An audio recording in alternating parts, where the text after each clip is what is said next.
Facebook is just right behind me. Okay, so Bella, how are you feeling today?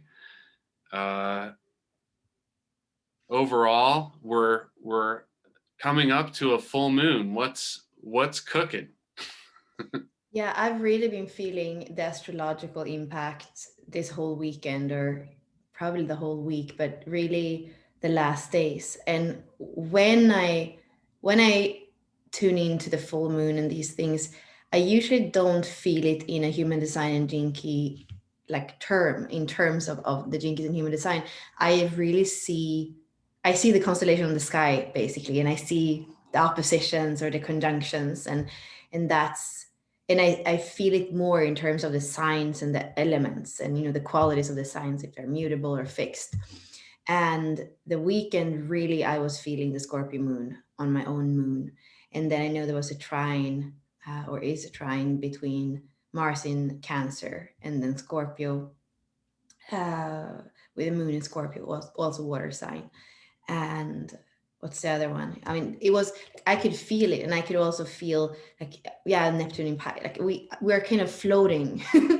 I've been feeling today that the only way that I've been able to structure is to like really see what time it is and like compare it to my calendar, and to like that's the only way. I wouldn't have had any structure today whatsoever if I didn't have that. And even now I was kind of confused about times. I do feel like I'm floating. That is nicer though than with the Scorpio moon yesterday, that just kind of felt like it's like it felt like that. So I rather float than to be to be pushed. And we know that the moon is not so happy in Scorpio, so I mean I'm used to it, but yesterday just felt like tension in the aspects that were also Hmm. there. That's what's going on. Okay, cool. That I like that as a kind of a lovely introduction to lunar alchemy on a at a time that has some significance cosmically speaking in terms of the relationship between the sun, moon, and the earth, which are the primary influences that we're looking at in lunar alchemy. Of course, you can't separate little bits of everything going on from the whole. All of these other aspects are affecting us as well. And I'm hoping that tonight we can use some of that awareness and the movements of what's happening to help understand how we can unlock the current solar transit through the gate 20, which we're going to be looking at as how can a lunar eclipse maybe free us from the experience of the hectic busyness that our society seems to thrive on or demand of us, or it's the only way to fit in and function in the world, or to allow us to become free from the absence of purpose when we're in relationship with a world that functions out of harmony with how we feel our inner selves to be. So that's what we're looking at tonight in terms of lunar alchemy. And before we get into all those details, I want to take just a few moments to talk about the super flower moon that's happening tonight and the total eclipse and how that's going to affect people where. Because as you're mentioning, Bella, the time and being able to locate yourself today in or orient yourself in terms of time, the timing and the placement where we are on the planet is going to affect how the energies of a lunar eclipse are going to be able to be experienced by us. You're on the East Coast. I'm in the mountain region of the US.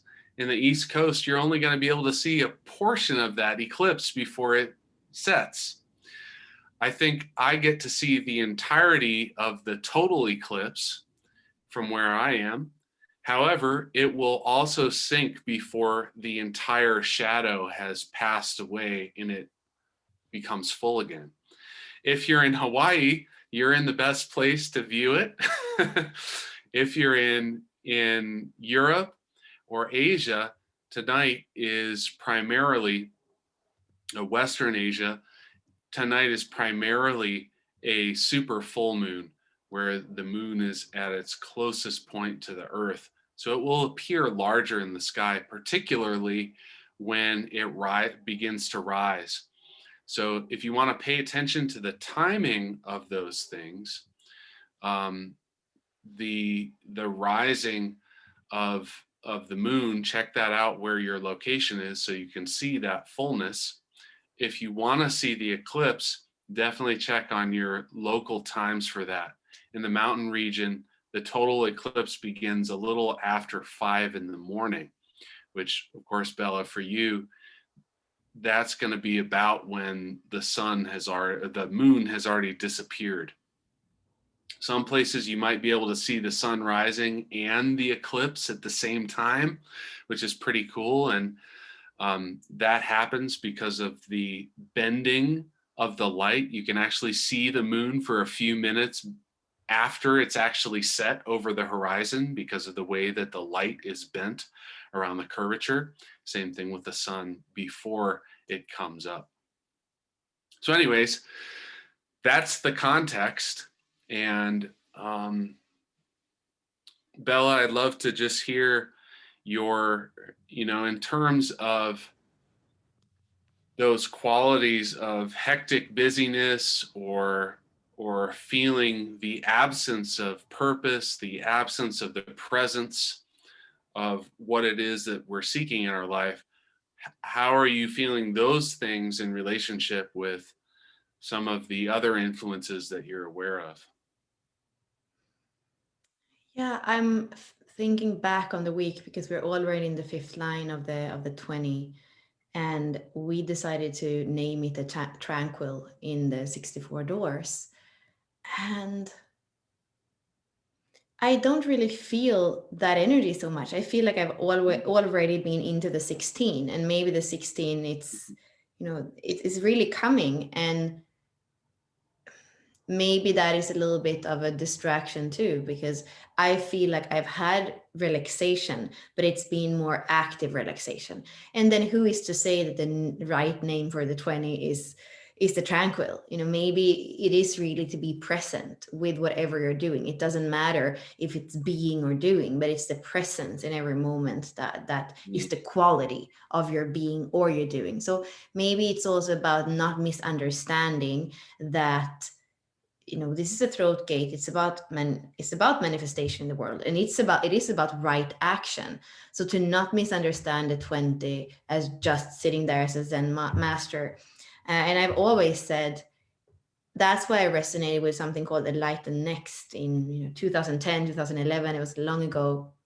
Now I was living up north first in Philly and then in New York, and it was a spiritual community, you could say. Not really a community, maybe more like a cult.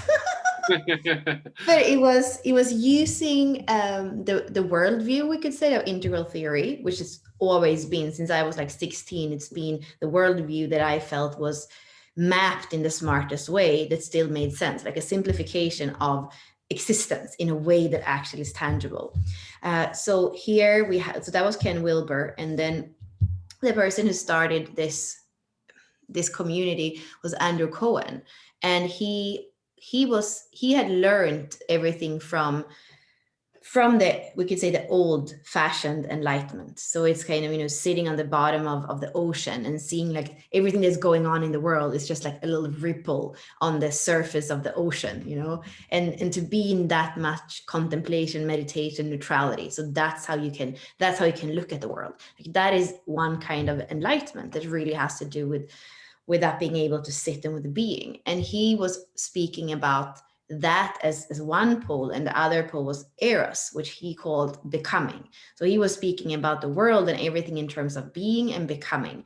And he said, when you're sitting there in meditation and suddenly somebody knocks at the door, how are you going to answer that? Like when you get out of your meditation, how are you going to live your life in eras, in action, when your energy is interacting. And I thought that was really cool, because I'd seen that with my mom when I was a child, that there were many people who were so-called like spiritual, and at that time, in the 90s, it was maybe more new age, but still I could really see kind of somebody who does all these practices supposedly and is a spiritual being, but then how they are speaking, acting, behaving in the world was not completely in line with that. So Mm. I like that. And also with the retreats that we were doing, we would have like maybe 16 days retreat, and we would have one focus on being and just kind of having that as a focus. And then we would turn into becoming. And of course, I believe that action in the world, when it's preceded by sitting in awareness, by taking the time to be awake and not asleep, I believe that action is higher frequency than an action that is just frenetic and Mm. half asleep and not aware. Yeah, that really makes me think about the overall theme of Gene Key 20 in terms of, it's the entire progression is titled the Sacred Om, and the shadow frequency is called superficiality. So, the movements, the tendencies, the actions and reactions that occur, that are all just mechanics of this sort of playing out of mind, you know, things that are, the activity is going to point away from the true nature of the self somehow.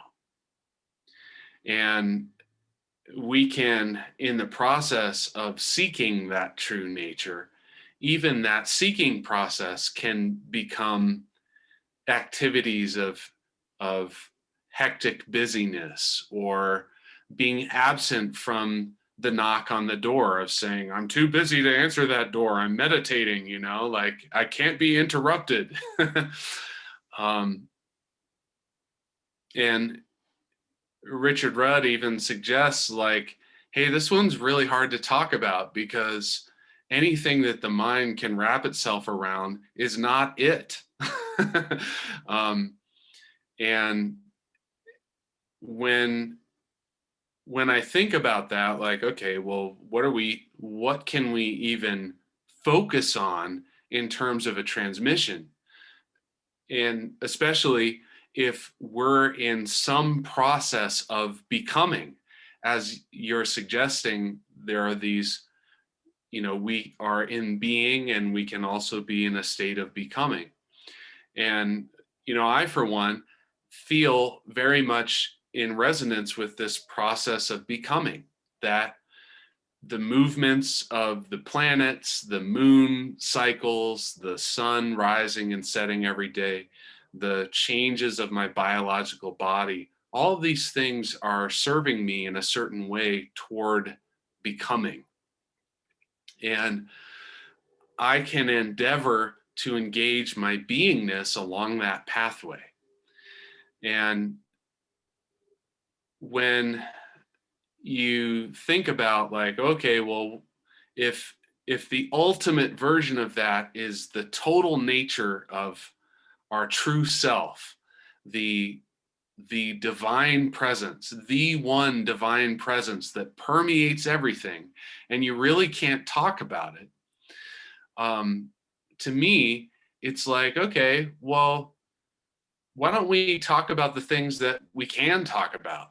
Like, if somebody does feel misaligned with the chaos of today's society, like, if the idea of engaging in the movements of our society, the busyness, the requirements of the timing of things to generate a certain amount of money to satisfy somebody else's needs, and essentially paying the bills, or to complete projects in a certain time based on somebody else's, um, you know, what they need from you.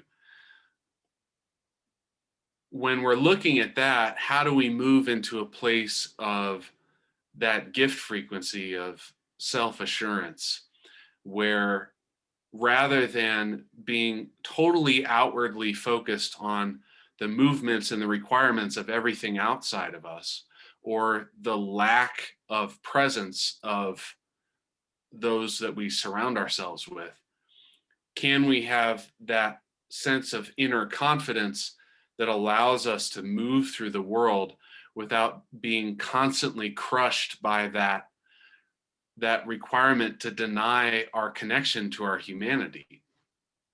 And how do we do that? how can we connect with the movements of the planet, or the moon or the sun, to help us focus in the ways that allow us to move through with that higher frequency that maybe we can get from a retreat, or we might be able to access when we're meditating, but kind of disappears as soon as we step out into traffic, you know? It's like, I was driving home today, and I was at a red light, and I was going to turn right, and I was looking at the oncoming cars to see when it was safe for me to turn in. And during a small break that was too small for me to turn, the green arrow turned on, and I was looking the other way. And whoever was behind me, honked his horn at me. And, you know, I've had this experience in that area of town where people get, for whatever reason, I don't know if it's the particular spot, but people get so impatient. And it's okay to honk your horn or whatever, to, for me, to bring awareness to somebody, hey, look up, and, but I've seen people really get into that road ragey state in that area where they can't let go of it. They're like, oh, you stupid driver. Like, and when somebody honks at you, do you take it personally? Are you able to let go of it and just keep going about your business? Like, hey, I'm doing my thing my way, and I was looking that way. And, thanks for the heads up.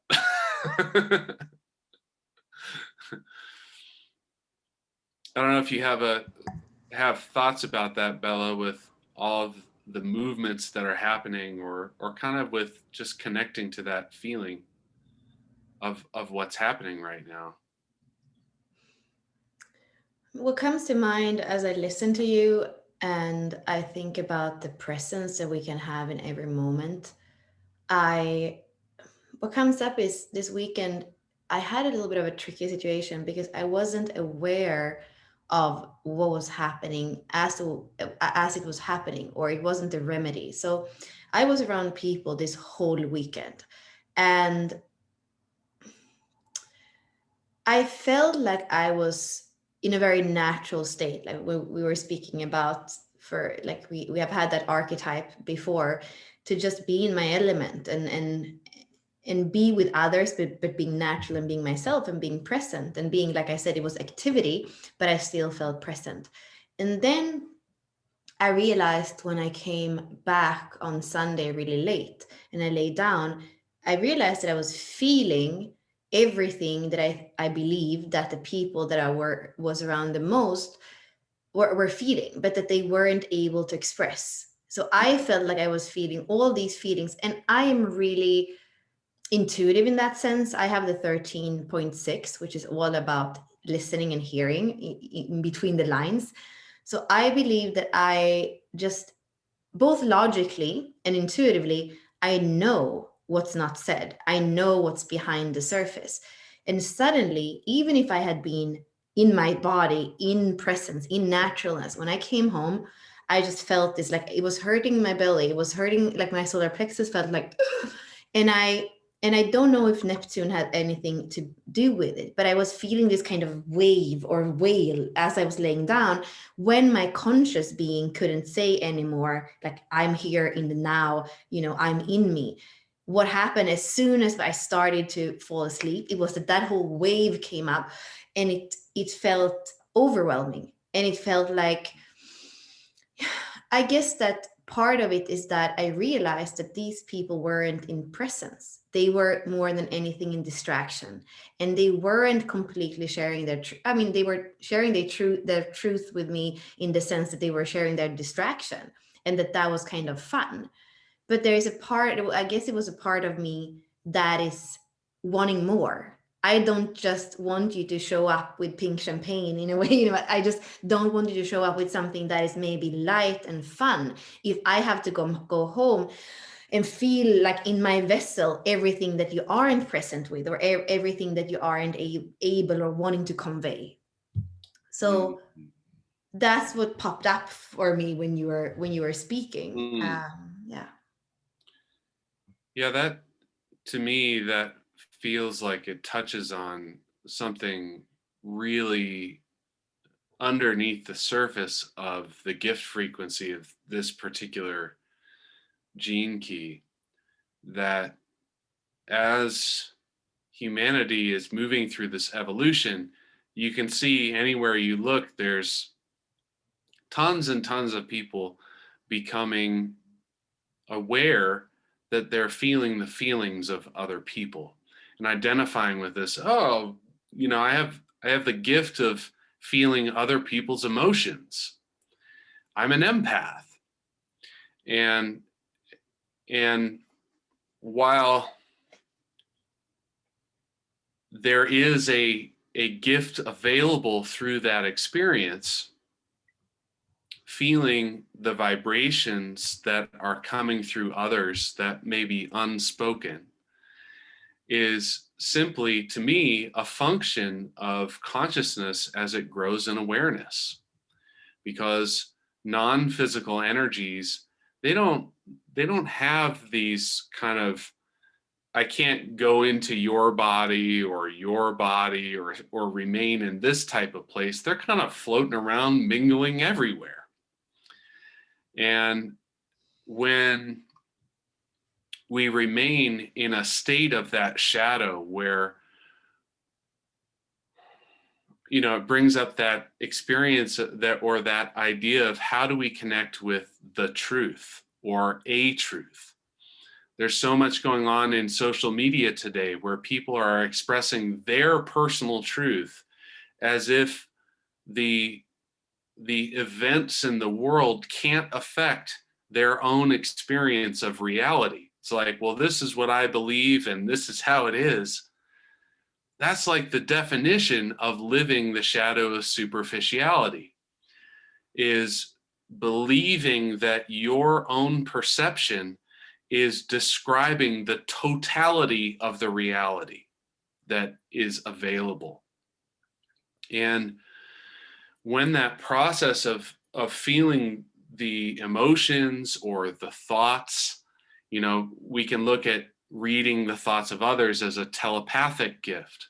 But again, it's simply a function of consciousness reading the vibratory emanations that are available at all times. Whether it's thoughts or emotions that aren't being spoken, when we begin to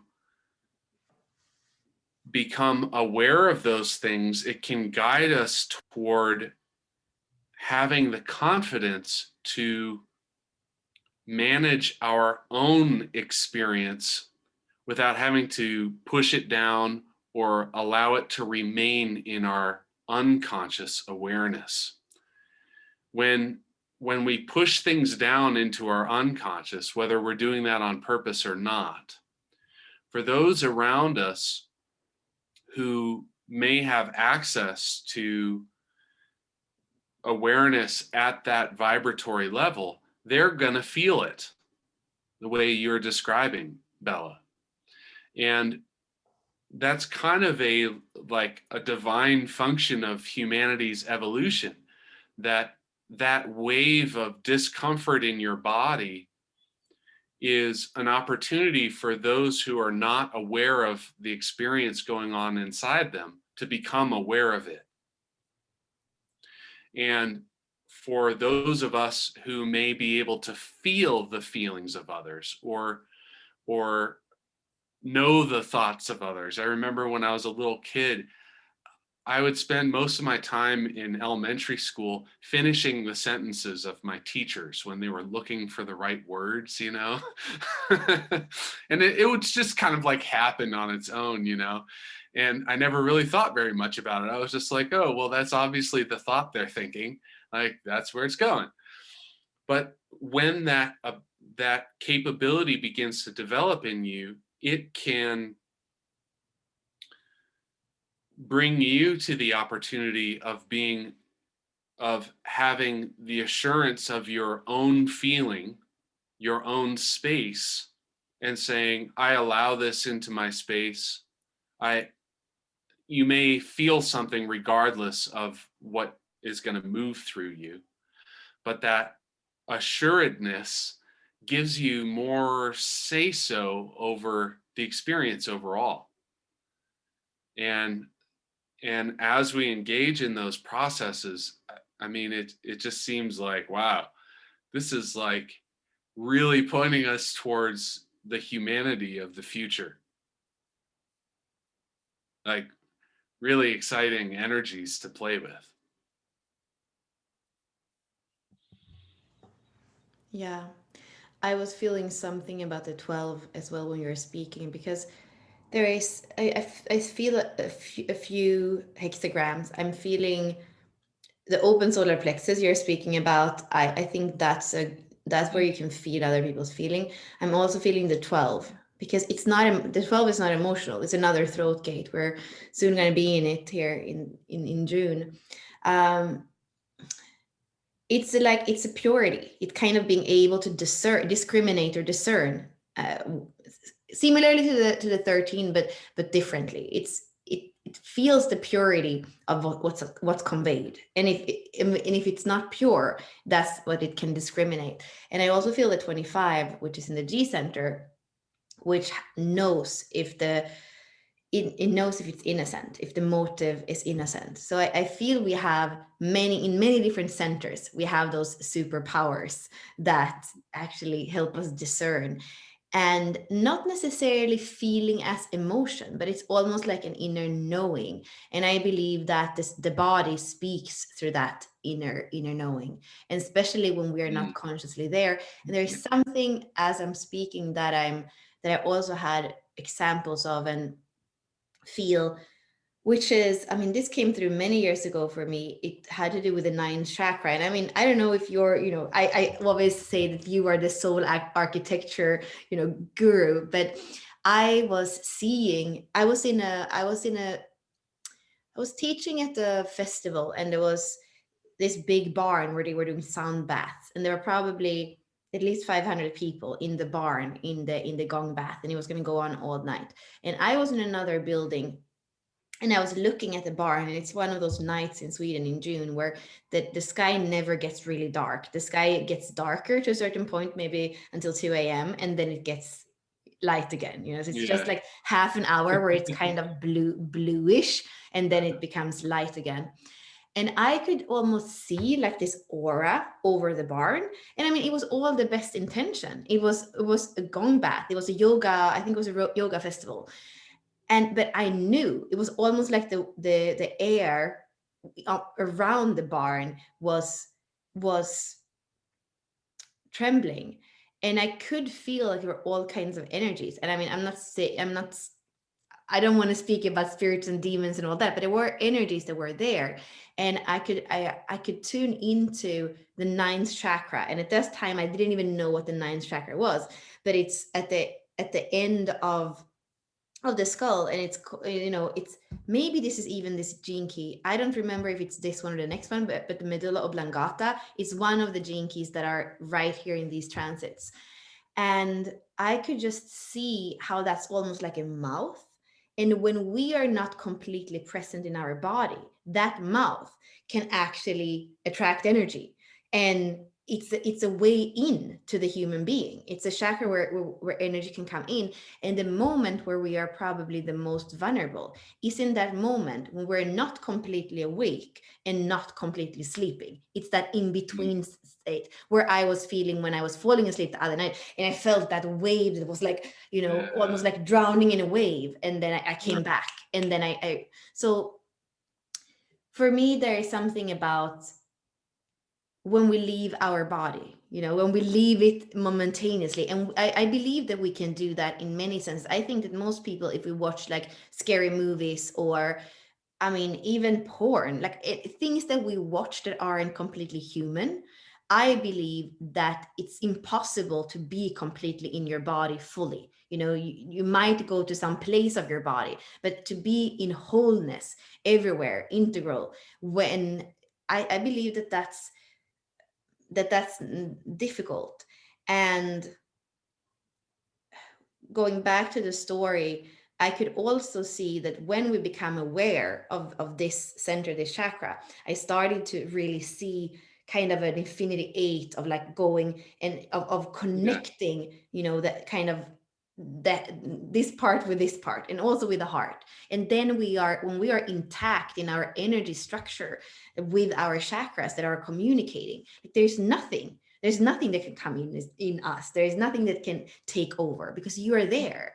And that's the same thing what I feel with trauma, going in more to the den. When there's trauma and there's numbness, if there's been too much numbness and you're not there, that's when the cells can start to get like really agitated and start to do things that they wouldn't normally do. And that's when, we have, well, cancer is the most common disease that exists right now. But for me, it comes also from an inability to completely be there with what is, which is for me that 20th jinki. Mm. Yeah, I would love to go on ninth chakra tangents, but I'll just reflect back that both in the system of understanding the chakra system that I use, there are many different systems to understand them. Both the eighth and the ninth chakras are figure eight structures that encircle the head, and oftentimes are the source of that sort of the halo around, the heads of saints or holy people. When that's fully activated, those chakra pathways end up emanating light. And in a particular vision, you can actually literally see that. Pretty cool. Um, but I want to bring this awareness of this particular gene key back to the lunar eclipse before we kind of move into the stage of saying, okay, well, we're going to move into the quantum healing transmission. The lunar eclipse is taking place tomorrow morning, if you're in the United States, morning wise. And when the lunar eclipse happens, the illuminated energies that are reflected from the moon, it moves through all of the phases of the moon. At total eclipse, that's the equivalent of a new moon, where there's no reflected energies coming directly to us. And then all of the different phases, and that happens within just a couple of hours, all of those different phases. So it's like having an entire moon cycle focusing on this one energy. So as we're looking at, okay, human evolution takes place in time and space. The sun rises and sets, marking the movement of our days. The moon rises and sets, marking the movement of our nights.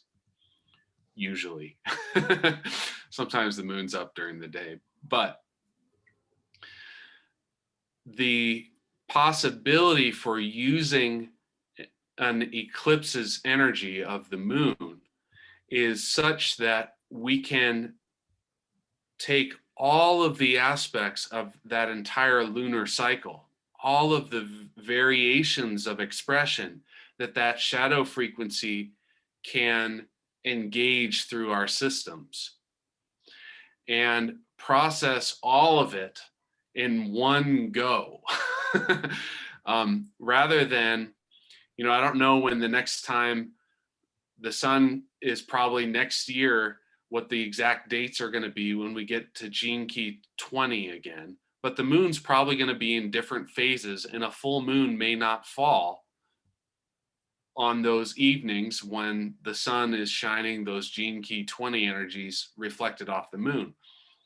So when you can get an entire lunar cycle, which is essentially 1/10 of the creative cycle that the moon went through to create you as a biological system,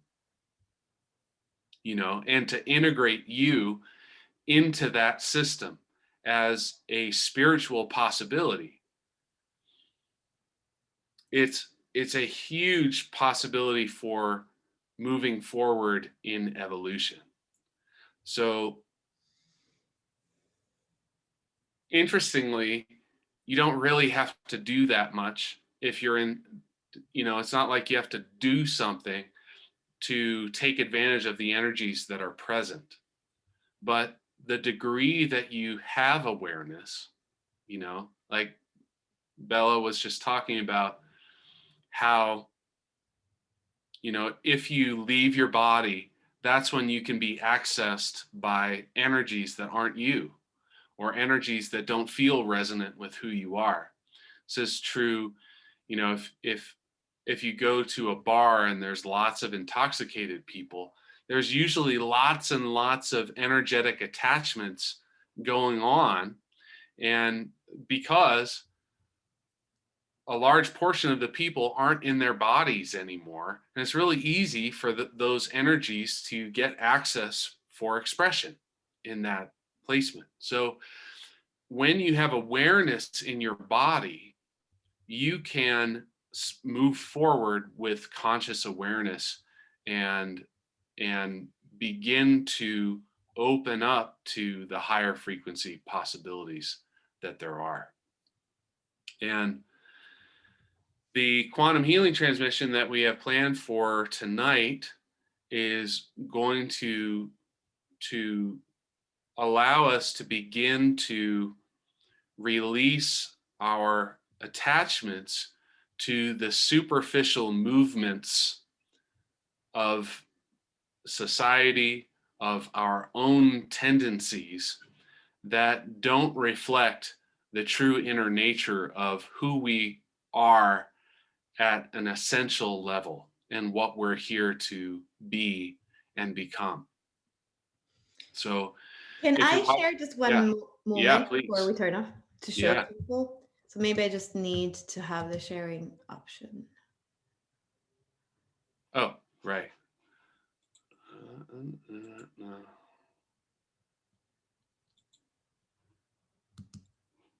There you go.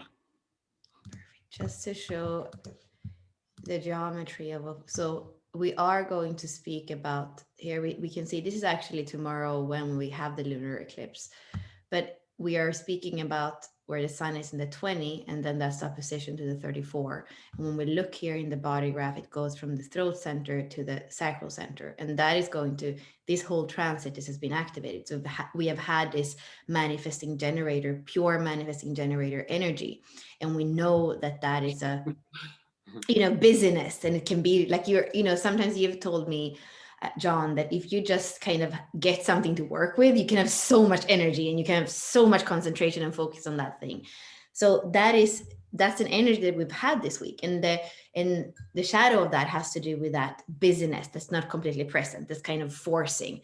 So what I feel is that, I mean, it's good to see this and kind of feel it in your body as for you, those of you that move into the transmission with us, and knowing also how powerful it is in the sky right now, where we have here in Sagittarius, we have the Earth, we have the Moon and the South Node.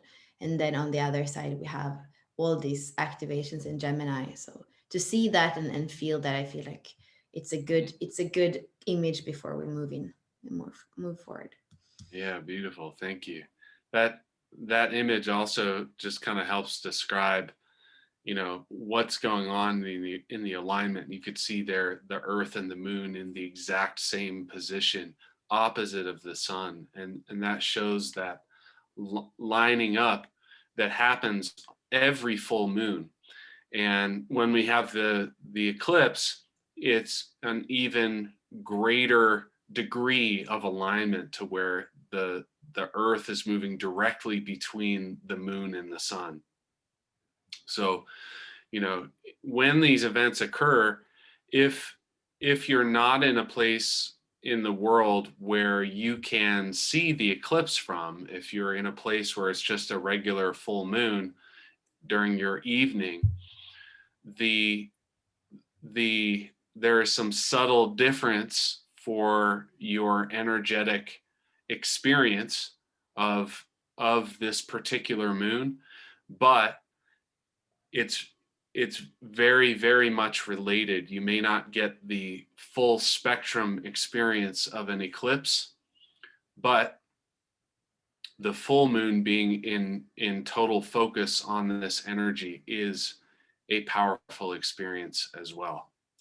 So um, if you're watching on Facebook and are curious about joining Lunar Alchemy for the full session and to receive the quantum healings, you can click on the link I'll post down below. You can comment that you'd like to uh, get access to that, and I'll reply directly to you.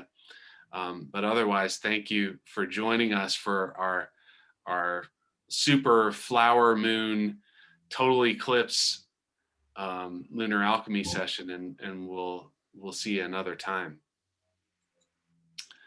Um, oops, here we go.